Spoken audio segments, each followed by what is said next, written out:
This is a very idea-based channel, okay? So if you don't like speculation or me just kind of thinking out loud in videos, just block me. Find the 3 little dots and hit don't recommend this channel because you're not going to be happy here. This is just kind of what I do. But the predicament that's on my mind a lot for Tesla's next generation vehicle platform is how do you make something cheaper while simultaneously not cannibalize your other product lines? Because Tesla still very much relies heavily off of the revenue of the Model Y and the Model 3. That's their bread and butter. That's all of the profit margins for the company. So I have a hard time understanding what their plan is for that next gen vehicle. How do you compromise in some way? How do you make a worse product that could still be desirable, that a lot of people would still be happy to buy, but could still justify, you know what? It's not good enough. I still want a Model 3 or a Model Y. So that's partly why I have a hard time imagining Tesla just doing a boring old compact car. Just make a Model Y a little bit smaller. Like, that would cannibalize so many sales. I feel like there has to be some compromises in some way, and that's often why I thought kind of the leaked robo-taxi design from the Elon Musk biography might be the way they go. Make it totally radically different and maybe less seats. But I've thought of another crazy idea that I wanted to bounce off of you guys that you already know thanks to the title and thumbnail. But what if we didn't necessarily compromise on seats or wheels? Because I know a lot of people are not interested in Tesla making a 3-wheeler or a 2-seater because they all say, oh, the market for those isn't very good. What if it's still a 4-seater, but it only has 2 doors? So we're talking about a coupe, and to access those second row seats, you kind of have to,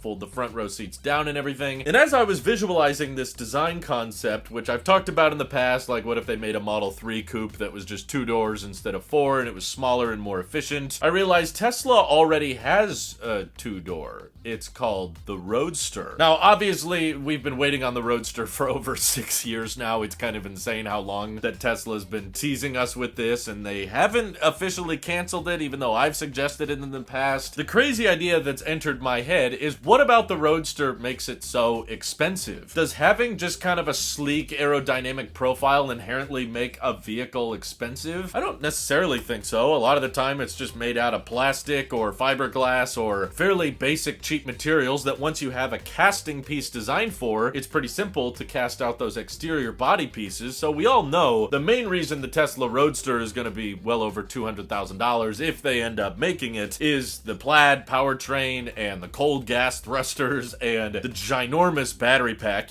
Back when they originally unveiled the Roadster, it was going to be 200 kilowatt hours, and rightfully Tesla has delayed it many times, basically because the plaid Model S kind of accomplishes all of the specs that they originally were claiming in regards to performance of going over 200 miles an hour and 0 to 60 in under 2 seconds. While a $250,000 Roadster may not put a big dent in our transition towards electric vehicles, what if Tesla radically rethought the intention behind the Roadster? Let's make this our next generation vehicle platform and focus on how do we make it affordable. Because with the right specs, I could totally see why someone would rather spec up to a Model 3 or a Model Y just because they're overall more practical. So I know this is a radical concept that a lot of people are going to resist at first, but just think about it for a minute. Entertain the concept with me here, okay? The Roadster's a beautiful looking car. Lots of people love the look, but there's no frunk because of that super aerodynamic sleek profile. It's smaller than the Model S. With the right tweaking of the design, I'm not saying it has to look exactly like the 2017 Roadster they unveiled. You can make some little aero design tweaks or some cost-saving tweaks to that exterior, but there's not a ton of storage space in the back, while technically still having enough space for 2 passengers in the back seat. Sure, may not be the most comfortable. It's not going to be as good a person mover as a Model 3 or a Model Y is, but what if instead of having a plaid powertrain and a rocket engine and a 200 kilowatt hour battery, it had a fairly small, reasonable, 50 kilowatt hour battery pack? It could be 4680 cells or LFP, whichever is more cost effective. Obviously, if Tesla used 4680s, it'd be more likely to qualify for federal incentives, so they would probably want to do that. But just put in a fairly small,